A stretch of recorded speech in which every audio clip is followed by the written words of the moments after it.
Good morning everybody, एक बार फिर से आप सभी का स्वागत है आपके अपने भाई के YouTube channel fantasy crowd official पे। सो गाइज, आईपीएल 2025 का मैच एक बहुत बड़ा जो कि खेला जाएगा चेन्नई वर्सेस दिल्ली के बीच में, और सुबह के बज रहे हैं 4।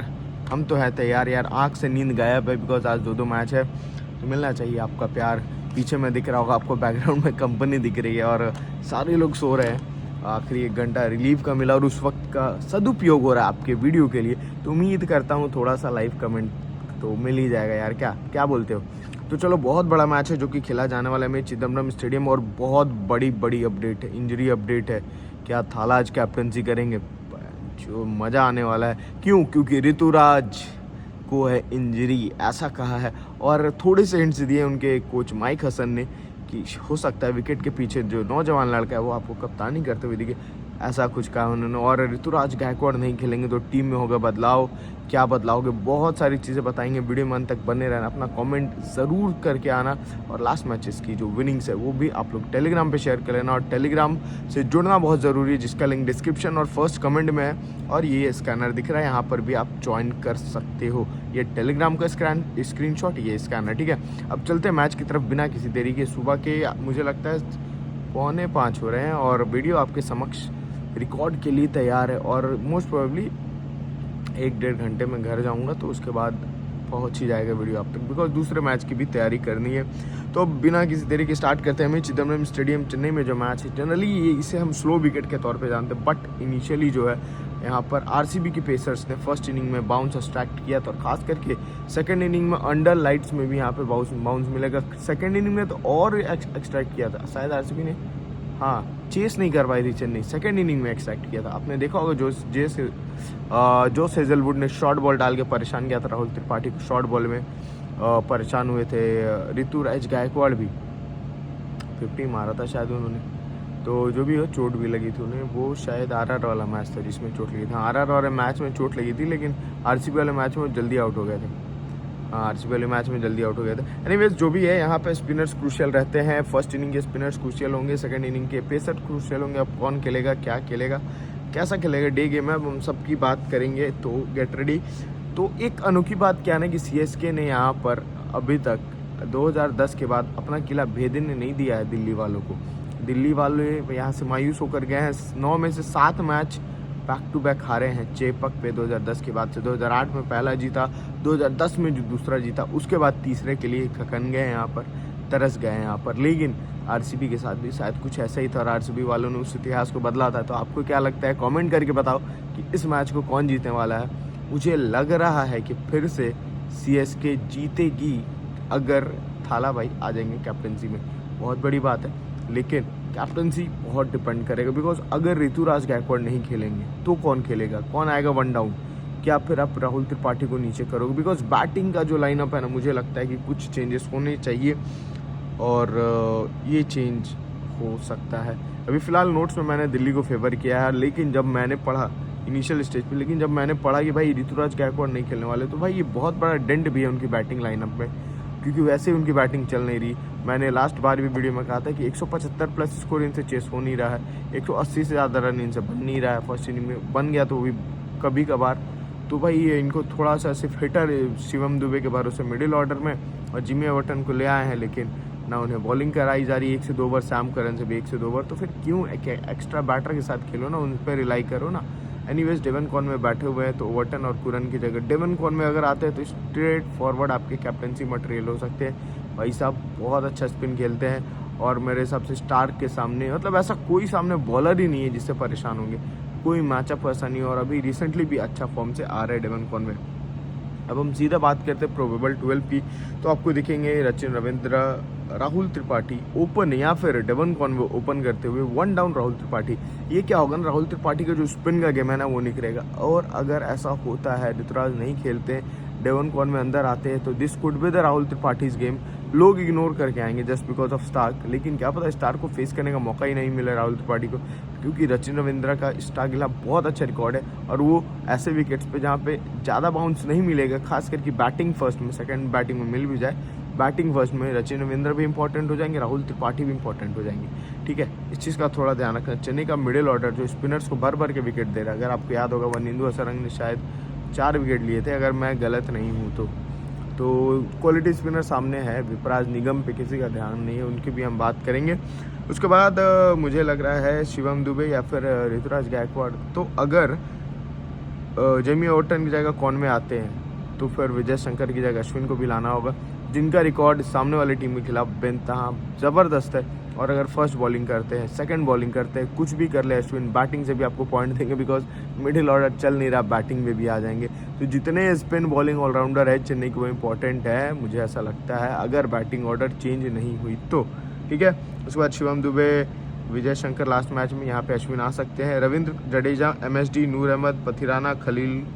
ठीक है, ये सारी चीज़ें हमने बात कर ली। अब प्रोबेबल 12 में थोड़ा सा डीप डाउन जाते हैं कि अगर सचिन रविंद्र खेल रहे हैं तो उन्हें दिक्कत किससे है। आपने अगर चैंपियंस ट्रॉफी का मैच देखा होगा, ये पावर प्ले तो अच्छा खेल गया, कुलदीप यादव आए, पहली बॉल पे बोल्ड मारा था इन्हें, लेकिन वो ODI मैच था और सेट थे वहाँ पर सचिन रविंद्र। स्टिल कुलदीप यादव की फर्स्ट बॉल पे क्या पता यहाँ पे आउट हो जाए। और अगर ये डे गेम है ना तो ऐसा हो सकता है, बिकॉज वियर एंड टियर होगा, हीट होगी, 6 ओवर हीट के बाद अगर आएंगे तो ये हो सकता है। इसीलिए मैं Sachin Ravindra as a CVC नहीं जा रहा हूँ, लेकिन जा सकते हो आप बिल्कुल, बिकॉज उनकी बॉलिंग भी आ सकती है, इस चीज़ का ध्यान रखना। बिकॉज दिल्ली की टीम में राइट हैंडर्स डोमिनेटेड है और सचिन रविंद्र बॉलिंग अच्छी करते हैं। डोमेस्टिक में तो भाई हम इन्हें कैप्टन बनाया करते थे।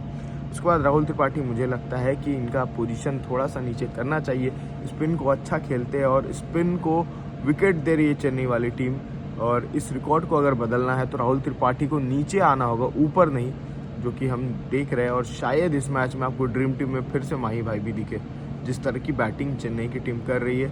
कलेक्टिवली बैटिंग करके मतलब सब 30-40 तेज तरार मारे तो ये टीम बहुत अच्छा कर सकती है। और ये जो है डिफरेंशियल पिक बनेगा आपके लिए ग्रैंड लीग में। ये जो मैंने बात कही अभी कि अगर आपको लगता है चेन्नई जीतेगा तो 7-4 चेन्नई कॉम्बिनेशन भर पेट बना देना। ठीक है, दो ऑलराउंडर उधर से लेकर और एक ओपनर बैट्समैन और एक बॉलर लेकर के दिल्ली की तरफ से। और अगर लगता है दिल्ली जीतेगा तो मतलब ये क्या है ना कि टीम फेवर करके स्मॉल लीग कॉन्टेस्ट के लिए 4-4 मेंबर्स के, 2 इसके तरफ से 2 उसके तरफ से, जो चल गया तो आपका 2 कॉन्टेस्ट भी जीत गया ना तो चारों का हिसाब आ जाएगा। मैं अभी इस लॉजिक से खेल रहा हूँ और प्रॉफिट हुआ है, तो इसलिए मैं आपसे शेयर कर रहा हूँ। ठीक है, उसके बाद राहुल त्रिपाठी को दिक्कत किससे है? नटराजन से दिक्कत है, स्टार्क से दिक्कत है, दोनों पावर प्ले वाले और दोनों डेथ वाले बॉलर। नटराजन को लेकर के किसने कहा था, नटराजन को लेकर के if I am not wrong अक्षर पटेल या मुकेश या अक्षर में से किसी ने कहा था, if I am getting it wrong, या कुलदीप थे, पता नहीं, मुझे श्योर नहीं, मैं इंटरव्यू पढ़ा तो मुझे ध्यान नहीं है कि Natarajan is closest to fit but still not available for the next game. Natarajan के खिलाफ रिकॉर्ड अच्छा नहीं है राहुल त्रिपाठी का, बट स्टिल मुझे मिला तो लगा दिया कि शॉर्ट बॉल से इन्हें दिक्कत होती है और स्टार के अलावा कोई वैसा शॉर्ट बॉल तेज़ी के साथ अंदर आने वाला नहीं डालता है। जैसे लास्ट मैच में आपको याद होगा जोफ्रा आर्चर ने जिस तरह आउट किया था सचिन रविंद्र को, राहुल त्रिपाठी ने थोड़ी सी अच्छी स्टार्ट दी थी लेकिन फिर ख़त्म हो गए थे वो भी। तो ये जो एक्स्ट्रा बाउंस वाला है ना, खास करके सेकेंड इनिंग में इन्हें परेशान करेगा अगर इन्हें नीचे बैटिंग नहीं मिली तो। ठीक है, उसके बाद ऋतुराज गायकवाड़ को भी नटराजन ने परेशान किया। फर्स्ट बैटिंग में मस्ट पिक है, वेन्यू पे अच्छा रिकॉर्ड है, हेड टू हेड में अच्छा रिकॉर्ड है, तो मस्ट पिक है यार। CVC का ऑप्शन अगर खेलते हैं तो जैसा, लेकिन न्यूज़ है वो खेलेंगे, 50-50 कॉल है, इसीलिए माइंडसेट एकदम तैयार रखना कि अगर ऋतुराज गायकवाड़ नहीं खेले तो कप्तानी मटेरियल कौन।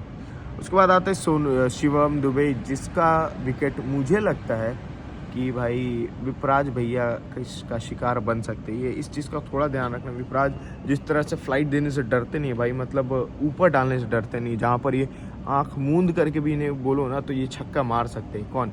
शिवम दुबे। तो मुझे लगता है कि ये कहीं ना कहीं शिवम दुबे के लिए एक क्या बोलते हैं, डर हो सकता है। विपराज निगम बहुत ही डिफरेंशियल पिक हो सकते हैं, विपराज निगम बैटिंग भी करते हैं। ठीक है, उसके बाद प्योर हिटर में से शिवम दुबे, विजय शंकर या फिर जेमी ओवर्टन जो भी खेले लास्ट मैच की तरह। विजय शंकर स्पिन को अच्छा खेल लेते हैं और ऐसे ट्रैक्स पे जनरली वो तमिलनाडु में ही खेले हैं जहाँ पे जनरली स्लो ट्रैक्स स्पिनर्स अच्छे निकल के आते हैं। तो एक डिफरेंशियल अगर खेले तो अगर एक और मौका मिला जो कि जनरली देती है CSK, तो ग्रैंड लीग्स में बिल्कुल ट्राई करना। ठीक है, रविंद्र जडेजा बैटिंग भी आ जाएगी, बॉलिंग भी, 4 ओवर कर रहे हैं और सामने वाली टीम में राइट हैंडर्स भी है, तो वाइस कैप्टन के अच्छे मटेरियल बनते हैं। इवन कैप्टन में भी आप लोग ओल्ड पॉइंट सिस्टम में ट्राई कर सकते हो। ठीक है, ओल्ड पॉइंट सिस्टम में मैं ज़्यादा खेल रहा हूँ अभी रेदर देन ड्रीम 11। और नाम ले लिया भाई, भेज मत देना नोटिस। उसके बाद MSD ग्रैंड लीग में ज़रूर ट्राई करना भाई, ये ऊपर अपने आप को प्रमोट करे और जब MSD खुद को ऊपर प्रमोट करने लगे ना तो मुझे लगता है ईजिली आपको पॉइंट देंगे विकेट कीपिंग और बैटिंग मिला करके। तो अब ये वैसा कंटेंडर बन गया है। देख लेना प्लेइंग 11 कि आपको सपना 11 में आते हुए दिख सकते हैं। पथिराना मस्ट पिक है, कोई सोचना नहीं है किसी भी कंडीशन में। खलील फर्स्ट बॉलिंग में आपका टीम का मस्ट पार्ट होने चाहिए। इवन सेकंड बॉलिंग में ट्राइबल है। पथिराना का यहाँ पे बहुत अच्छा रिकॉर्ड है हेड टू हेड में। उसके बाद ये डेथ में बॉलिंग करते हुए आएंगे और इनके ज़्यादा विकेट्स जो है ना, पथिराना को आप लोग सीवी से भी कर सकते हो। ज़्यादा विकेट्स ना एलबीडब्ल्यू और बोल्ड में ही आते हैं। तो ओल्ड पॉइंट सिस्टम में भाई सीवीसी मटेरियल है। मथीशा पथिराना, खलील अहमद भाई हेड टू हेड रिकॉर्ड बहुत अच्छा है और वेन्यू रिकॉर्ड भी अच्छा दिख रहा है मुझे इनका। और फर्स्ट बॉलिंग में कंसिस्टेंटली 2-2 विकेट, एक विकेट लेते आ रहे। तो Khalil Ahmed old point system पे इजीली पिक कर सकते हो आप और सपना 11 में भी ट्राई कर सकते हो। ठीक है, मथीशा पथिराना मस्ट है। उसके बाद आता है डेवन कॉनवे। मैंने कहा कि अगर खेले तो मेरे लिए सीवीसी मटेरियल, मैं ग्रैंड लीग में तो करके जाऊंगा, शायद स्मॉल लीग में बच जाऊँ या वीसी कर दूँ, मन तो कर रहा है, बस खिला ले यार। उसके बाद अश्विन अगर खेले तो सेकंड बॉलिंग में ग्रैंड लीग में आप लोग मस्ट पिक रखोगे इन्हें, बिकॉज ये बैटिंग बॉलिंग दोनों से पॉइंट देके जाएंगे। और नूर अहमद का हमने नाम नहीं लिया यार, क्यों मुझे समझ में नहीं आ रहा। ये जो विकेट है ना, अगर सेकेंड इनिंग आई ना तो मैं शायद नूर अहमद को ग्रैंड लीग में ड्रॉप कर दूँ। बहुत बड़ी बात बोल रहा हूँ, बिकॉज दिल्ली की टीम स्पिन को बहुत अच्छा खेल रही है। विकेट नहीं दे रही है, नहीं कि छक्के मार रही है, लेकिन विकेट नहीं दे रही है। कौन है दिल्ली में? केएल राहुल है, अक्षर पटेल है और अभिषेक पोरेल है। लास्ट मैच में अभिषेक पोरेल ने जिस तरह से हिटिंग की और बचा के खेला खुद को, मुझे थोड़े से अच्छे लगा। आशुतोष शर्मा ठीक ठाक। हाँ, स्टब्स को विकेट मिल सकता है, नूर स्टब्स का विकेट मिल सकता है नूर को, या फिर अब मैगर क्या फाफ डू प्लेसिस का मिल सकता है, जिसके सामने स्ट्रगल किया है इन लोगों ने। ठीक है, उसके बाद रविंद्र जडेजा ओल्ड वाले पॉइंट सिस्टम में ट्राइबल रहेंगे और लेकिन सेकंड इनिंग में न्यू पॉइंट सिस्टम में ड्रॉप कर सकते हो। रविंद्र जडेजा सेकंड इनिंग में न्यू पॉइंट सिस्टम में ड्रॉप कर सकते हो। ठीक है, और उसके बाद ये मेरी प्रेडिक्शन है। आप लोग फिर भी एक बार जाके हाइलाइट्स देख लोगे तो आप लोगों को समझ में आ जाएगी आखिर करना क्या है, कहना क्या चाहते हो। तो ये हो गई हमारी चेन्नई की बात। अब हम चलते हैं दिल्ली की तरफ। दिल्ली की तरफ आपको दिखेंगे प्रोबेबल 12 में जेक फ्रेगर मैगर ओपन करते हुए along with Faf du Plessis. और भाई आपने लास्ट मैच देखा होगा ना, तो केविन पीटरसन ने खूब डांटा जेक फ्रेगर मैगर को ड्रिंक्स ब्रेक में और कहा कि भाई रुक के खेल। उसके बाद थोड़ा चलाने से बच के आए और इस बार शायद ड्रेसिंग रूम से डांट सुन के आएंगे। इसीलिए मेरी टीम में अभी तो है फिलहाल, भले इन्हें नूर अहमद और अश्विन ने परेशान किया है, लेकिन ये टेक ऑन करके अच्छा खेल रहे हैं। शायद चलाने के चक्कर में खलील को विकेट मिल जाए, लेकिन मेरी टीम में सपना 11 में ये मस्ट पिक और रहेंगे भी। ठीक है, अगर आपको ड्रॉप करना है तो ओल्ड पॉइंट सिस्टम में बिल्कुल कर सकते हो। फाफ डू प्लेसिस अश्विन से परेशान है, कुरन से परेशान है, नूर ने 3 बॉल में 3 बार आउट कर लिया है, लेग स्पिन से परेशान है। लेकिन अगर इनकी बैटिंग सेकंड आती है, इन्हें चेस बहुत पसंद है, तो सीवीसी मटेरियल है, ड्रॉप करने से मैं बचूंगा, चाहे सपना 11 हो चाहे हो ओल्ड पॉइंट सिस्टम। ठीक है, उसके बाद आता है अभिषेक पोरेल। फर्स्ट बैटिंग में ग्रैंड लीग्स में बिल्कुल ट्राई कर सकते हो। अश्विन के सामने स्ट्रगल है, लेकिन अश्विन खेल नहीं रहे, अश्विन नहीं खेल रहे तो इनके लिए चांदी ही चांदी है। वो अलग बात है, नूर अहमद खेल रहा है लेकिन विकेट बचा कर खेल रहे हैं और 1 डाउन आ रहा है यार। मतलब कुछ तो बंदा है इसमें स्पेशलिटी। लास्ट ईयर से इस बार में बहुत ही ज़्यादा खुद को चेंज करके आए। आप देखो ओट सूखा, इसलिए आप पानी का जुगाड़ तो है। उसके बाद केएल राहुल भाई मस्ट पिक है, स्पिन अच्छा खेलते हैं, चेस इन्हें पसंद है, चाहे फर्स्ट बैटिंग हो चाहे बैटिंग सेकंड। दिल्ली की टीम ने एक स्ट्रैटेजी अपनाई है कि स्पिनर्स को ज़्यादा विकेट नहीं दे रहे, हिट भी करने जा रहे हैं तो डाउन द ग्राउंड जा रहे हैं, हवाई फायर ज़्यादा नहीं करेंगे। भाई 2 रन कम लेंगे वो चलेगा, लेकिन स्पिनर्स को ज़्यादा हिट नहीं करेंगे। उसके बाद आता है अक्षर पटेल। इनका इस मैच में क्रूशियल रोल हो सकता है, बिकॉज ऊपर 1-2 लेफ्टी अभिषेक पोरेल और अक्षर पटेल, ये पूरे टीम में यही 2 लेफ्ट हैंडर है। और मुझे लगता है कि जो चेन्नई की स्पिन ट्राई हो, left arm orthodox Ravindra Jadeja, left arm chinaman Noor Ahmad, इन दोनों को वो करने के लिए क्या बोलते हैं, काउंटर करने के लिए अक्षर पटेल और अभिषेक पोरेल का को प्रमोशन मिल सकता है। अभिषेक पोरेल तो खैर 1 डाउन नहीं खेले, लेकिन अक्षर पटेल भी ऊपर आ सकते हैं इस चीज़ को प्रमोट करने के लिए। और लेफ्ट आर्म ऑर्थोडॉक्स चेन्नई की टीम में राइटी एक त्रिपाठी गैकवर्ड चले जाएंगे, तो फिर कॉनवे अगर आ गए तो फिर भाई इधर एक ऑफ स्पिनर चाहिए होगा। इसमें कुलदीप यादव का रोल बढ़ जाएगा या फिर ट्रिस्टन स्टब से एक ओवर करवा दे। अक्षर पटेल करवा सकते हैं, उन्होंने कहा भी इंटरव्यू के टाइम में कि मेरी कप्तानी में आपको ये सारी चीज़ें एकदम देखने को मिलती रहेंगी, तो इसके लिए आप लोग तैयार रहिए। एक ओवर में 28 रन खाया था ट्रिस्टन स्टब्स ने, तैयार तो रहिए बापू, लेकिन